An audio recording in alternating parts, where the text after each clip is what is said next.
Hi there, my name is John Green. This is Crash Course World History, and today we're going to talk about the Dark Ages, possibly the most egregious Eurocentrism in all of history, which is really saying something. We're Europe. The prime meridian runs through us. We're in the middle of every map, and we get to be a continent even though we're not a continent. But let's begin today with a pop quiz. What was the best year of your life? And what was the worst year? Mr. Green, best 1994, worst 1990. Oh, me from the past. It gets so much better and also so much worse. For worst year, I'm gonna go with 2001.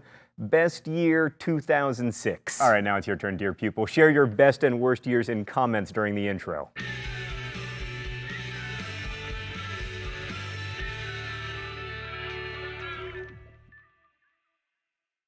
Right, so what you'll quickly find is that your worst year was someone else's best year. So too with history. The period between 600 and 1450 CE is often called the Middle Ages in Europe because it came between the Roman Empire, assuming you forget about the Byzantines, and the beginning of the modern age. And it's sometimes called the Dark Ages because it was so purportedly unenlightened. But was the age really so dark?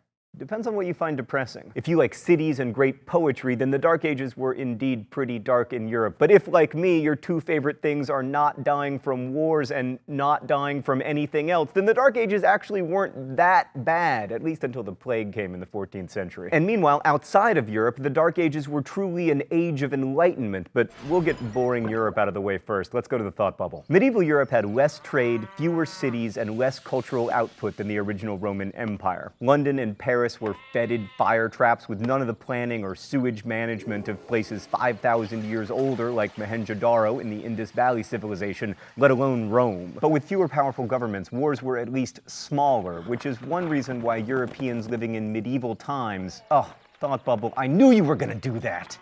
Anyway, people in medieval times lived slightly longer. Life expectancy was 30 than Europeans during the Roman Empire, when life expectancy was 28. Instead of centralized governments, Europe in the Middle Ages had feudalism, a political system based on reciprocal relationships between lords, who owned lots of land, and vassals, who protected the land and got to dress up as knights in exchange for pledging loyalty to the lords. The lords were also vassals to more important lords, with the most important of all being the king. Below the knights were peasants, who did the actual work on the land in exchange for protection from bandits and other threats. Feudalism was also an economic system, with the peasants working the land and keeping some of their production to feed themselves while giving the rest to the landowner whose land they worked. The small-scale local nature of the feudal system was perfect for a time and place where the threats to people's safety were also small-scale and local. But of course, this system reinforces the status quo. There's little freedom and absolutely no social mobility. Peasants could never work their way up to lords, and they almost never left their villages. Thanks, Thought Bubble. One more point that's really interesting from a world history perspective. This devolution from empire to localism has happened in lots of places at lots of different times. And in times of extreme political stress, like after the fall of the Han Dynasty in China, power tends to flow into the hands of local lords who can protect the peasants better than the state can. We hear a lot about this in Chinese history and also in contemporary Afghanistan, but instead of being called feudal lords, these landlords are called warlords.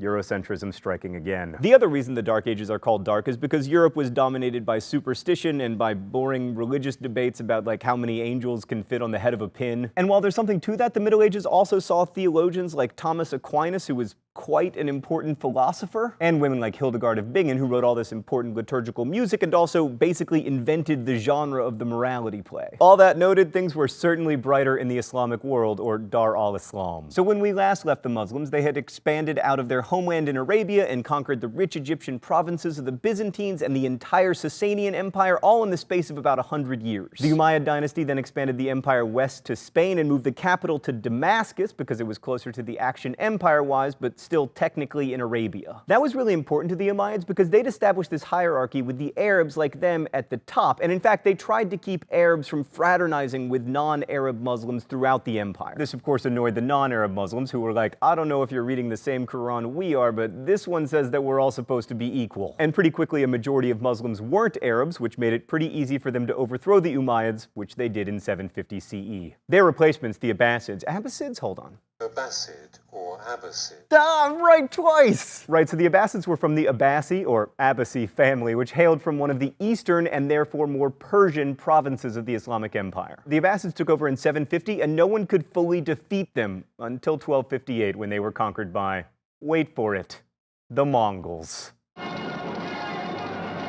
The Abbasids kept the idea of a hereditary monarchy, but they moved the capital of the empire to Baghdad, and they were much more welcoming of non-Arab Muslims into positions of power. And under the Abbasids, the Dar al-Islam took on a distinctly Persian cast that it never really lost. The caliph now styled himself as a king of kings, just like the Achaemenids had, and pretty soon the caliph's rule was a lot more indirect, just like the original Persians. This meant that his control was much weaker, and by about 1000 CE, the Islamic Caliphate, which looks so incredibly impressive on a map, had really descended into a series of smaller kingdoms, each paying lip service to the caliph in Baghdad. This was partly because the Islamic Empire relied more and more on soldiers from the frontier, in this case the Turks, and also slaves pressed into military service in order to be the backbone of their army, a strategy that has been tried over and over again and has worked exactly 0 times, which you should remember if you ever become an emperor. Actually, our resident historian points out that that strategy has worked, if you are the Mongols.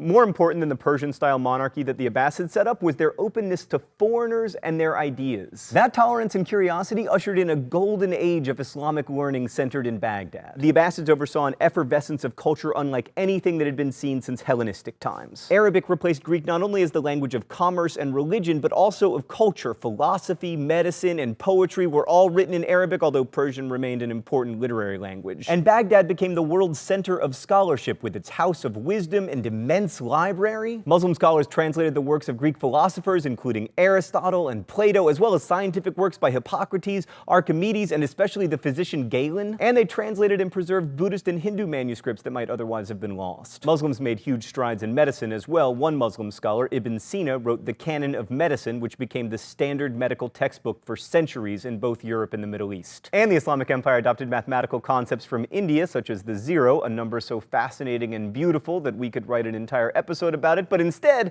I'm just gonna write it a little love poem. Oh, zero, pretty little zero. They say you're nothing, but you mean everything to mathematical history and me. Oh, it's time for the open letter? An open letter to science and religion. But first, let's see what's in the secret compartment today. Oh, champagne poppers.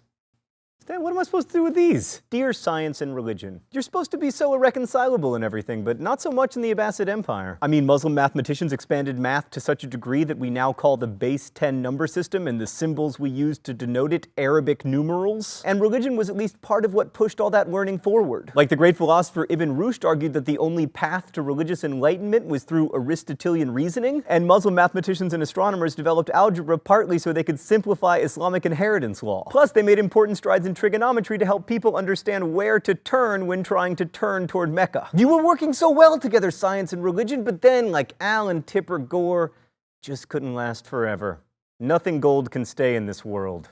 Nothing gold can stay. Best wishes, John Green. Baghdad wasn't the only center of learning in the Islamic world. In Spain, Islamic Córdoba became a center for the arts, especially architecture. This is perhaps best exemplified by the Great Mosque at Córdoba, built by the Umayyad ruler Abd al-Rahman I in 785 to 786 CE. That's right, this building, still standing today and one of the most amazing mosques in the world, was built in a year, whereas medieval cathedrals took like a million years to finish. The Muslims of Spain were also engineers who rivaled the Romans. Aqueducts in Córdoba brought drinkable water into the city, and Muslim scholars took the lead in agricultural science, improving yields on all kinds of new crops, allowing Spanish lives to be longer and less hungry. Everybody wanted to live in Spain. Even the greatest Jewish philosopher Maimonides wanted to live in Spain, but sadly he was expelled and ended up in Alexandria, Egypt. There he wrote his awesomely titled Defense of Rationality, A Guide for the Perplexed. I'm translating the title, of course, because the original text was written in Arabic. Meanwhile, China was having a golden age of its own. The Tang dynasty made China's government more of a meritocracy and ruled over 80 million people across 4 million square miles. And they might have conquered all of Central Asia had it not been for the Abbasids, whom they fought at the most important battle you've never heard of, the Battle of the Talas River. This was like the Ali Frazier of the 8th century, and the Abbasids won, which ended up defining who had cultural influence where, with the Abbasids dominating to the west of the river and China dominating to the east. East. The Tang also produced incredible art that was traded all throughout Asia. And many of the more famous sculptures from the Tang dynasty feature figures who are distinctly not Chinese, which again demonstrates the diversity of the empire. The Tang was also a golden age for Chinese poetry, with notables like Du Fu and Li Ba plying their craft, encouraged by the official government. And the Sung dynasty, which lasted from 960 to 1258, kicked even more ass. It's not cursing if you're talking about donkeys. By the 11th century, Chinese metalworkers were producing as much iron as Europe would be able to produce in the 18th century. Some of this iron was put to use in new plows, which enabled agriculture to boom, thereby supporting population growth. Porcelain was of such high quality that it was shipped throughout the world, which is why we now call it China. And there was so much trade going on that the Chinese ran out of metal for coins, leading to another innovation: paper money. And by the 11th century, the Chinese were writing down their recipe for a mixture of saltpeter, sulfur, and charcoal that we now know as gunpowder. That becomes kind of a big deal in history, paving the way as it does for modern warfare and arena rock pyrotechnics and oh, that's why! Not so dark after all. Thanks for watching. We'll see you next week. Crash Course is produced and directed by Stan Muller. Our script supervisor is Danica Johnson. The graphics team is Thought Bubble, and the show is written by my high school history teacher, Raoul Meyer, and myself. Last week's phrase of the week was also good advice. Quit smoking! If you want to suggest future phrases of the week or guess at this week's, you can do so in comments, where you can also ask questions about today's video that will be answered by our team of historians. If you like today's video, please click the thumbs up button. You can also follow us on Twitter at The Crash Course or on Facebook. There are links in the video info. Our writer and historian Raoul Meyer also tweets awesome Crash Course pop quizzes, so there's a link to follow him as well, and me, because I'm a narcissist.